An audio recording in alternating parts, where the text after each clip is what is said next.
忍びの時代は終わる。螺旋が The most respectful shadow of destruction, or the most respectful villain of all time. What kind of the title does Jura deserve as a villain? Maybe as far as we follow the character development in every villain in the Naruto or Boruto universe, we have to accept the fact if Jura is a villain who really has an attitude that respects culture. Literally, some villains in the Naruto or Boruto universe have no regard for the places where they choose to fight. And even if it results in innocent casualties, if a villain has the desire, they will go through with it and destroy everything in their path. But yeah, it's all simply because of a pure attitude and heart, untouched by deep hatred or resentment.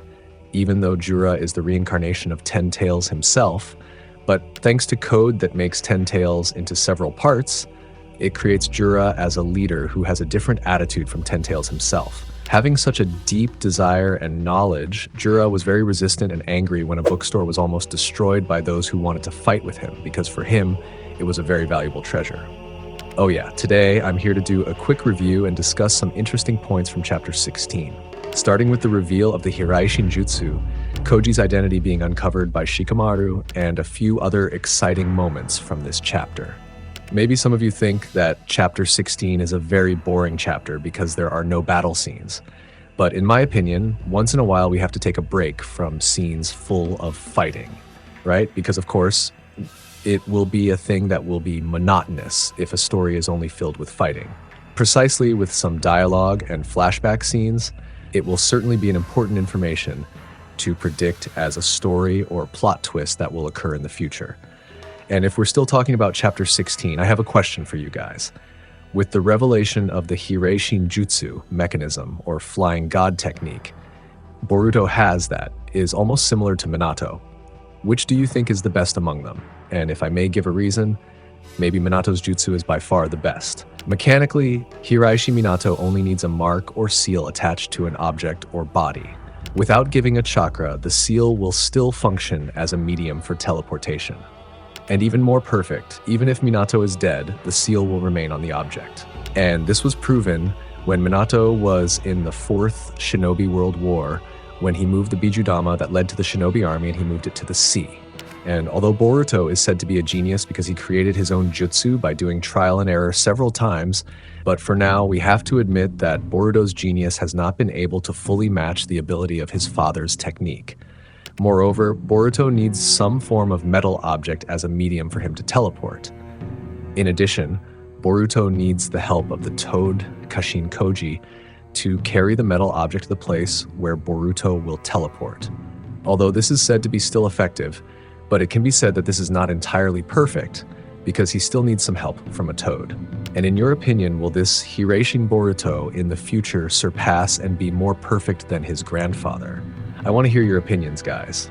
And still talking about chapter 16, I have another conclusion between Sarada and Sumire who have different points of view on Boruto, with a quote on the cover of chapter 16 that says, "If love is seen not with the mind, but with the eyes." Masashi Kishimoto has actually given us a clue about who is more suitable to be Boruto's partner.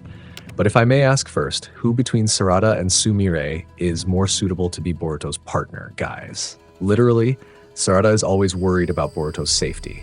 Even when everyone intended to kill him due to Ida's ability to swap Boruto and Kawaki's positions, Sarada begged her father to protect Boruto, even awakening her Mangekyo Sharingan. No matter what happens to Boruto, as a friend and someone who aspires to be Hokage, Sarada always wants to help and protect him. That's why, after learning the reason why Boruto doesn't fully open up and prefers to bear all the burdens alone, Sarada shows empathy toward him. Especially with an enemy said to be no weakling, Sarada is genuinely concerned that this could lead to Boruto's death. I don't know what Sarada will do, but certainly, from the bottom of her heart, we can conclude that her concern for Boruto is absolutely based on her deepest feelings. Because if we see in chapter 6, when Boruto comes to Konoha, Sarada's face really shows that she really has feelings for Boruto. But if we compare with Sumire, she always thinks about Boruto's feelings without doing anything. But this is really complicated. Sumire does care and worry about Boruto, but if she has to force herself to help Boruto, of course Sumire doesn't want to do that because she will be afraid if Boruto doesn't want it. More precisely, with the situation and conditions where Boruto wants to bear everything alone because he doesn't want to cause anything bad to happen to his friends.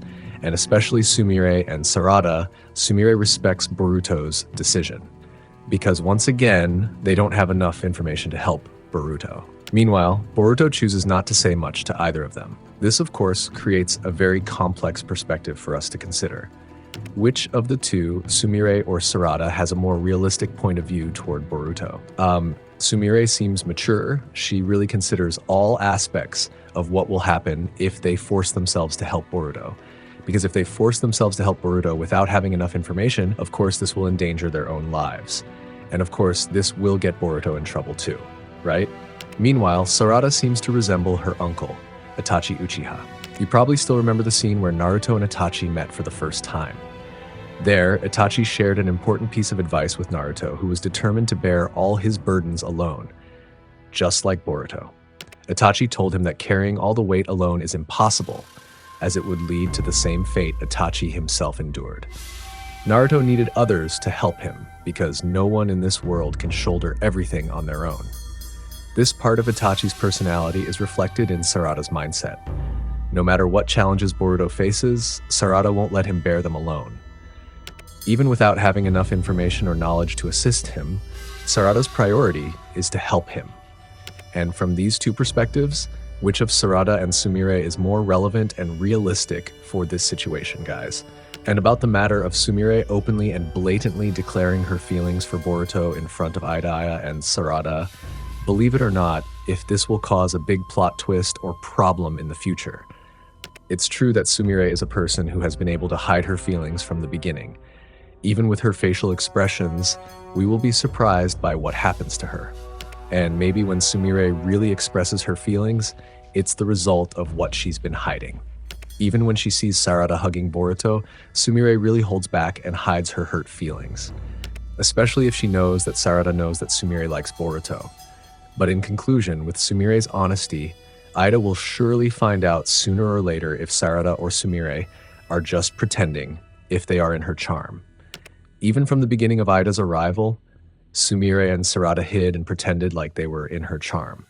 But with this being revealed in the future, will Ida feel that Sarada and Sumire are a threat to her?